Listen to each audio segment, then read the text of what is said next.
Hi ಎಲ್ರಿಗೂ ನಮಸ್ಕಾರ. Welcome to my YouTube channel.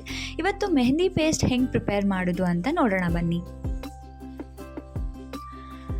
Mehndi prepare ಮಾಡೋಕ್ಕೆ ಫಸ್ಟು ನಮಗೆ ಮೆಹಂದಿ ಪೌಡರ್ ಬೇಕು. ಅದಾದಮೇಲೆ ಸಕ್ಕರೆ, ನೀರು ಮತ್ತು ಎಣ್ಣೆ, ಮತ್ತು ನಮಗೆ ಮಿಕ್ಸ್ ಮಾಡೋಕ್ಕಂಥ ಸ್ಪ್ಯಾಚುಲಾ ಮತ್ತು ಸ್ಪೂನು, ಸ್ಟಾಕಿಂಗ್ಸು, ಅದು ಫಿಲ್ ಮಾಡೋ ಕೋನು, ಟೇಪು ಮತ್ತು ಸಿಸರು. ಇದೆಲ್ಲ ತುಂಬ ಇಂಪಾರ್ಟೆಂಟ್ ಆಗುತ್ತೆ. ಇದೆಲ್ಲ ಇದ್ಮೇಲೆ ನಾವು ಮೆಹಂದಿ ಕೋನ್ ಪ್ರಿಪೇರ್ ಮಾಡೋಕ್ಕೆ ಸ್ಟಾರ್ಟ್ ಮಾಡೋಣ ಬನ್ನಿ. ಮೆಹಂದಿ ಪೇಸ್ಟ್ ಪ್ರಿಪೇರ್ ಮಾಡ್ಕೊಳ್ಳೋಕ್ಕೆ ನಾನೊಂದು ಎಂಟಿ ಪ್ಲಾಸ್ಟಿಕ್ ಬೌಲ್ನ ತೊಗೊಂಡಿದ್ದೀನಿ. ನಾನು ಪ್ಲಾಸ್ಟಿಕ್ ಬೌಲ್ನೇ ಯಾಕೆ ತೊಗೊಂಡಿದ್ದೀನಿ ಅಂದರೆ ಇದರಲ್ಲಿ ಡೈ ರಿಲೀಸ್ ತುಂಬ ಚೆನ್ನಾಗಾಗುತ್ತೆ ಅದಕ್ಕೆ. ಆ್ಯಂಡ್ ಇದಕ್ಕೆ ನಾನು 2 ಸ್ಪೂನ್ ಅಷ್ಟು ಮೆಹಂದಿ ಪೌಡರ್ನ ಬೌಲಿಗೆ ಹಾಕ್ಕೊತಾ ಇದ್ದೀನಿ. 2 ಸ್ಪೂನ್ ತುಂಬ ಹಾಕ್ಕೊತಾ ಇದ್ದೀನಿ ಇಲ್ಲಿ.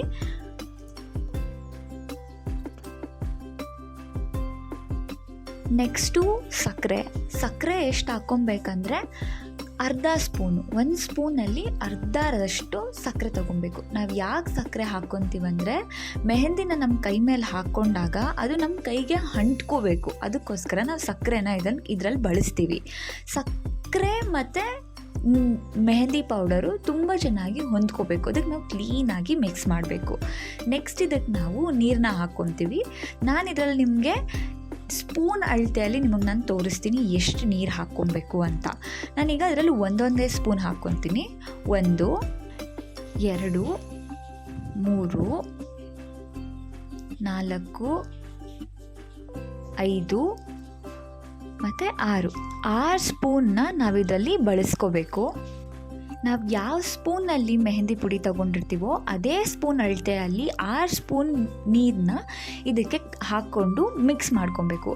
ಎಣ್ಣೆ ಹಾಕೋಕ್ಕಿಂತ ಮುಂಚೆ ಕ್ಲೀನಾಗಿ ನೀರು ಹಾಕಿ ಅದನ್ನು ಚೆನ್ನಾಗಿ ತಿರುಗಿಸ್ಕೊಂಡಿರಬೇಕು. ಮೆಹಂದಿಯಲ್ಲಿ ಏನಂದರೆ ತುಂಬ ಗಂಟುಗಳು ಬರ್ತವೆ. ಅದನ್ನೆಲ್ಲ ಹೋಗೋಕ್ಕೋಸ್ಕರ ನಾವು ಅದನ್ನು ಲಿಟ್ರಲಿ ಒಂದು 10-15 ನಿಮಿಷ ನಾವು ಅದನ್ನು ಕ್ಲೀನಾಗಿ ತಿರುಗಿಸ್ಕೊಬೇಕು. 4ನೇ ಐಟಮ್ ಇಲ್ಲಿ ಎಣ್ಣೆನೂ ಅಷ್ಟೇ. 1 ಸ್ಪೂನ್ ಎಣ್ಣೆನ ನಾವು ಇದರಲ್ಲಿ ಹಾಕ್ಕೊಬೇಕು. ನಾನು ಇದರಲ್ಲಿ ನೀಲಗಿರಿ ಎಣ್ಣೆನ ಯೂಸ್ ಮಾಡ್ಕೊಂಡಿದ್ದೀನಿ. ಇದು ಎಲ್ಲ ಶಾಪಲ್ಲೂ ನಿಮಗೆ ಸಿಗುತ್ತೆ. ಇದನ್ನು 1 ಸ್ಪೂನ್ ಅಳತೆ ಅಷ್ಟು ಹಾಕ್ಕೊಂಡು ಕ್ಲೀನಾಗಿ 1 ಗಂಟೆ ಇಲ್ದಿರಂಗೆ ತಿರುಗಿಸ್ಕೊಬೇಕು. ಎಷ್ಟು ಕ್ಲೀನಾಗಿ ತಿರುಗಿಸ್ಕೊಂಡು ಗಂಟು ಇಲ್ದಂಗೆ ನೀವು ನೋಡ್ಕೊತೀರೋ ಅಷ್ಟು ಚೆನ್ನಾಗಿ ಸ್ಮೂತಾಗಿ ಮೆಹಂದಿ ಪೇಸ್ಟ್ ಪ್ರಿಪೇರ್ ಆಗುತ್ತೆ. ಆ್ಯಂಡ್ ಇನ್ನೊಂದು ಟಿಪ್ ನಾನು ನಿಮಗೆ ಹೇಳ್ಕೊಡ್ತೀನಿ. ಏನಂದರೆ ಇದನ್ನು ಒಂದೇ ಸೈಡಲ್ಲಿ, ಅಂದರೆ ನೀವು ಇವಾಗ ಯಾವ ಕಡೆ ತಿರುಗ್ಸೋಕ್ಕೆ ಸ್ಟಾರ್ಟ್ ಮಾಡಿರ್ತೀವೋ ಎಂಡ್ವರೆಗೂ ಅದರಲ್ಲೇ ಅದೇ ಸ್ಟೈಲಲ್ಲೇ ನೀವು ತಿರುಗಿಸ್ಬೇಕು. ಉಲ್ಟಾ ಸೀದಾ ತಿರುಗಿಸ್ಕೊಂಡು ಬಂದರೆ ಅದು ನಮಗೆ ಕ್ಲೀನಾಗಿ ಪೇಸ್ಟು ಸಿಲ್ಕಿಯಾಗಿ ಬರಲ್ಲ. ಸೊ ನೀಟಾಗಿ ಒಂದೇ ಸೈಡ್ ನಾವು ಯಾವ ಸೈಡ್ ಸ್ಟಾರ್ಟ್ ಮಾಡ್ಕೊಂಡಿರ್ತೀವೋ ಆ ಸೈಡೇ ನಾವು ತಿರುಗಿಸ್ಕೊಂಡು ಮೆಹಂದಿ ಪೇಸ್ಟ್ನ ಪ್ರಿಪೇರ್ ಮಾಡ್ಕೋಬೇಕಾಗತ್ತೆ. ಇದನ್ನು ನಾವು ಲಿಟ್ರಲಿ ಒಂದು 10-15 ನಿಮಿಷ ತಿರುಗಿಸ್ಕೊಬೇಕು. ಚೆನ್ನಾಗಿ ತಿರುಗಿಸ್ಕೊಬೇಕು. ಕೈ ನೋವು ಬರುತ್ತೆ ಆ್ಯಕ್ಚುಲಿ ಇದನ್ನು ತಿರುಗಿಸ್ಕೋಬೇಕಾದ್ರೆ. ಬಟ್ ಆದರೂ ನಮ್ಮ ಮೆಹಂದಿ ಪೇಸ್ಟ್ ಚೆನ್ನಾಗಿ ಬರಬೇಕು ಅನ್ನೋ ಕಾರಣಕ್ಕೆ ತುಂಬ ಚೆನ್ನಾಗಿ ಒಂದು 15 ನಿಮಿಷನಾದರೂ ಚೆನ್ನಾಗಿ ಪೇಸ್ಟ್ನ ತಿರುಗಿಸಿ ಅದನ್ನು ರೆಡಿ ಮಾಡ್ಕೊಬೇಕು.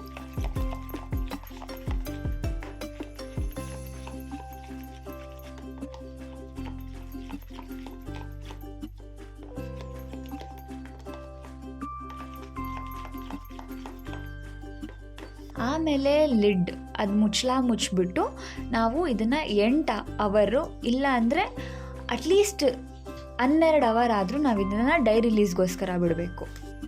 ಇವಾಗ ಮೆಹಂದಿ ಹಾಕೋಕ್ಕೆ ಪೇಪರ್ ರೋಲಿಂಗ್ ಹೆಂಗೆ ಮಾಡ್ಕೊಳ್ಬೇಕು ಅನ್ನೋದನ್ನು ನೋಡೋಣ. ಇದನ್ನು ಸೆಲೋಫೇನ್ ಶೀಟ್ ಅಂತ ಕರೀತಾರೆ. ಇದು ಕಲರಾಗೂ ಬರುತ್ತೆ, ಟ್ರಾನ್ಸ್ಪರೆಂಟ್ ಶೀಟಾಗೂ ಬರುತ್ತೆ. ನಾನು ಯೂಶ್ವಲಿ ಟ್ರಾನ್ಸ್ಪರೆಂಟ್ ಶೀಟ್ ಪ್ರಿಫರ್ ಮಾಡ್ತೀನಿ. ಇದನ್ನು ಹೆಂಗೆ ಫೋಲ್ಡ್ ಮಾಡೋದು ಅಂತ ನೋಡೋಣ. ಫಸ್ಟು ಈ ಪ್ಲೇನ್ ಶೀಟ್ನ ನಾವು 5/7 ಅನ್ನೋ ಅಳತೆಯಲ್ಲಿ ಕಟ್ ಮಾಡಿಟ್ಕೊಬೇಕು. ಕಟ್ ಮಾಡಿಕೊಂಡು ಇದನ್ನು ನಾವು 3 ಬೆರಳು ಸ್ಟಾರ್ಟಿಂಗಲ್ಲಿ 3 ಬೆರಳು ಬಿಡೋಷ್ಟು ಜಾಗ ಬಿಟ್ಟು ನಾವು ಹೇಗೆ ಚುರುಮುರಿ ಎಲ್ಲ ಕಟ್ಟಕ್ಕೆ ಪೇಪರ್ನ ರೋಲ್ ಮಾಡ್ಕೊತೀವೋ ಹಾಗೆ ಇದನ್ನು ರೋಲ್ ಮಾಡ್ಕೊಳ್ಳೋಕ್ಕೆ ಸ್ಟಾರ್ಟ್ ಮಾಡ್ಕೊಬೇಕು. ಸ್ಟಾರ್ಟಿಂಗಲ್ಲಿ ಸ್ವಲ್ಪ ಕಷ್ಟ ಆಗುತ್ತೆ, ಮತ್ತು ಅದೇ ಬರ್ತಾ ಅದು ನಮ್ಗೆ ಅಭ್ಯಾಸ ಆಗ್ತಾ ಹೋಗುತ್ತೆ. ಇದನ್ನು ನೀಟಿಗೆ ಸಣ್ಣ ಟಿಪ್ ಬರೋ ಥರ ಕ್ಲೀನಿಗೆ ರೋಲ್ ಮಾಡಿ ಇಟ್ಕೊಬೇಕು. ಇದನ್ನು ನಾವು ಎಷ್ಟು ಚೆನ್ನಾಗಿ ಮಾಡ್ಕೊತೀವೋ ಅಷ್ಟು ಚೆನ್ನಾಗಿ ನಮಗೆ ಕೈಯಲ್ಲಿ ಹಿಡ್ಕೊಂಡು ಮೆಹಂದಿ ಹಾಕೋಕ್ಕೆ ಈಸಿ ಆಗುತ್ತೆ.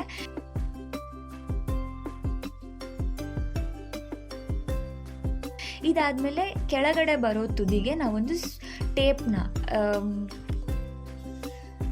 ಕೆಳಗಡೆ ಒಂದು ಚಿಕ್ಕ ತುದಿ ಬರುತ್ತೆ, ಅದಕ್ಕೆ ನಾವು ಸೆಲೋ ಟೇಪ್ನ ಅಂಟಿಸ್ಕೊಂಡು ಅದನ್ನು ಕ್ಲೀನಾಗಿ ನಿಧಾನಕ್ಕೆ ರೋಲ್ ಮಾಡ್ಕೊತಾ ಹೋದರೆ ಅದು ಸುತ್ತಕೊಂಡು ಅದು ಕ್ಲೀನಾಗೆ ಕೂತ್ಕೊಳ್ಳುತ್ತೆ. ಇಷ್ಟೇ, ಇದರ ಈಸಿ ಮೆಥಡ್ ಇದು. ಈ ಮೆಥಡ್ ನೀವು ಯೂಸ್ ಮಾಡಿಕೊಂಡ್ರೆ ಕೋನ್ ಚೆನ್ನಾಗಿ ಪ್ರಿಪೇರ್ ಮಾಡ್ಕೊಳ್ಬೋದು.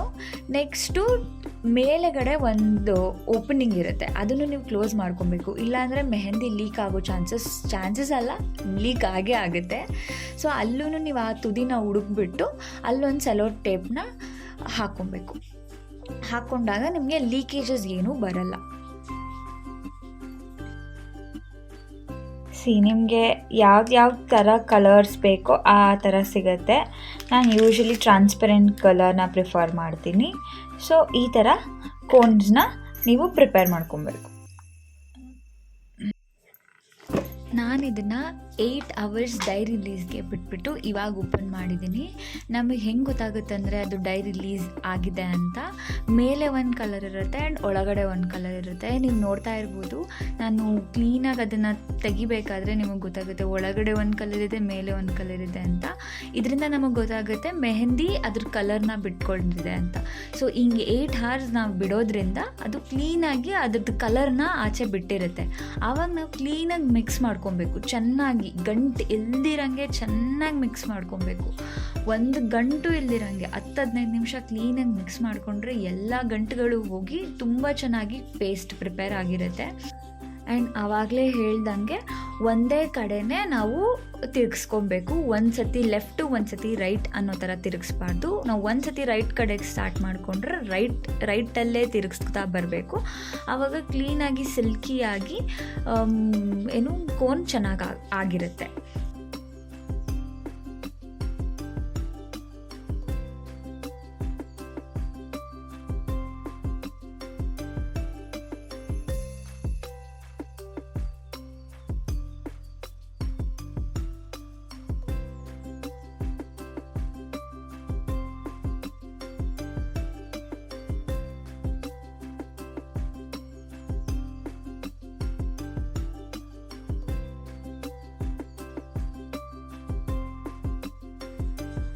ನಾವೊಂದು ಗ್ಲಾಸಲ್ಲಿ ಕ್ಯಾರೆಟ್ ಬ್ಯಾಗ್ನ ಹಾಕ್ಕೊತಾ ಇದ್ದೀನಿ. ಈ ಕ್ಯಾರೆಟ್ ಬ್ಯಾಗ್ನ ಓಪನ್ ಮಾಡಿಕೊಂಡು ಗ್ಲಾಸ್ ಒಳಗೆ ಹಾಕ್ಕೊತೀನಿ. ಸೊ ದಟ್ ನಮ್ಗೆ ಅದು ಕ್ಲೀನಾಗಿ ಪೇಸ್ಟ್ನ ಅದ್ರೊಳಗೆ ಹಾಕ್ಕೊಳಕ್ಕೆ ಈಸಿ ಆಗುತ್ತೆ. ಇದನ್ನು ಕ್ಲೀನಾಗಿ ಅದರೊಳಗಡೆ ಫಿಟ್ ಮಾಡಬೇಕು. ಕ್ಲೀನಾಗಿ ಫಿಟ್ ಆದರೆ ನಾವು ಏನೇ ಒಂದು ಹಾಕ್ಕೊಂಡ್ರೂ ಅದರೊಳಗೆ ಕ್ಲೀನಾಗಿ ಫಿಲ್ ಆಗುತ್ತೆ.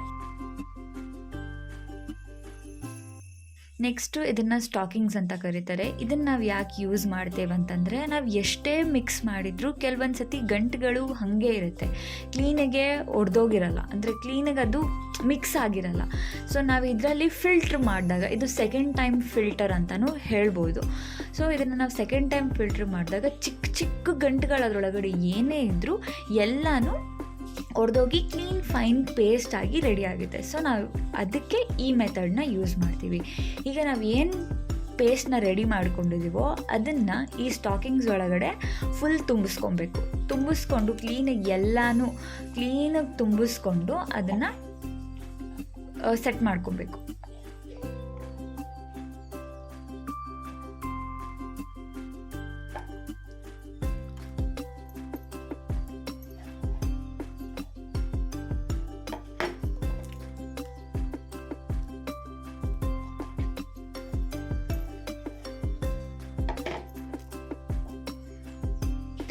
ಅದಾದಮೇಲೆ ಸ್ಟಾಕಿಂಗ್ ಕವರ್ ಜೊತೆಗೆ ಆ ಪೇಪರ್ ಕವರ್ನೂ ಇಟ್ಕೊಬೇಕು. ಎರಡನ್ನೂ ಜೊತೆಗೆ ಹೊರಗೆ ತಕ್ಕೊಂಡು, ಅಂದರೆ ನೀವು ಆ ಸ್ಟಾಕಿಂಗ್ ಕವರ್ನ ಕ್ಲೀನಾಗೆ ಒಳಗಡೆ ಸುತ್ಕೊಬೇಕು ಆ ಸ್ಟಾಕಿಂಗ್ಸ್ನ, ಇಲ್ಲಾಂದರೆ ಆಚೆಗಡೆಗೆಲ್ಲ ಲೀಕ್ ಆಗುತ್ತೆ. ಸೊ ಒಳಗಡೆ ಸುತ್ತಕೊಂಡು ಆಚೆಗಡೆ ಇರೋ ಕ್ಯಾರೆಟ್ ಕವರ್ನ ಟೈಟಾಗಿ ಇಟ್ಕೊಂಡು ಎಳಿಬೇಕು. ಎಳೆದಾಗ ಕ್ಲೀನಾಗಿ ಫಿಲ್ಟ್ರಾಗಿ ಎಲ್ಲ ಆ ಕ್ಯಾರೆಟ್ ಕವರ್ ಒಳಗಡೆ ಹೋಗುತ್ತೆ.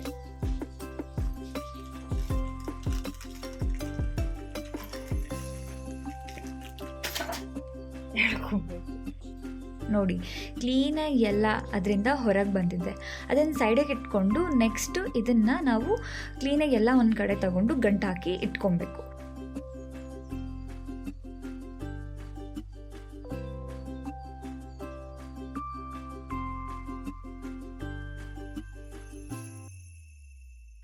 ಇದು ಪ್ರಾಪರ್ ಮೆಹಂದಿ ರೆಡಿ ಆಗಿದೆ. ಇವಾಗ ನಾವು ಜಸ್ಟ್ ನೆಕ್ಸ್ಟ್ ಕೋನ್ ಒಳಗಡೆ ಫಿಲ್ ಮಾಡಿಕೊಂಡು ಯೂಸ್ ಮಾಡ್ಕೊಳ್ಳೋದಷ್ಟೇ. ಅದನ್ನು ಹೆಂಗೆ ಮಾಡೋದು ನೋಡೋಣ. ಈ ಕ್ಯಾರೆಟ್ ಬ್ಯಾಗ್ನ ತುದಿಯಲ್ಲಿ ನಾವು ಚಿಕ್ಕದಾಗಿ ಕಟ್ ಮಾಡ್ಕೊಬೇಕು. ಚಿಕ್ಕದಾಗಿ ಕಟ್ ಮಾಡಿಕೊಂಡ್ರೆ ನಾವು ಫಿಲ್ ಮಾಡ್ಕೊಳ್ಳೋಕೆ ಈಸಿ ಆಗುತ್ತೆ. ದೊಡ್ಡದಾಗಿ ಕಟ್ ಮಾಡ್ಕೊಂಬಿಟ್ರೆ ಅದು ಆಚೆಗಡೆ ಎಲ್ಲ ತುಂಬ ಚೆಲ್ಲೋಗುತ್ತೆ.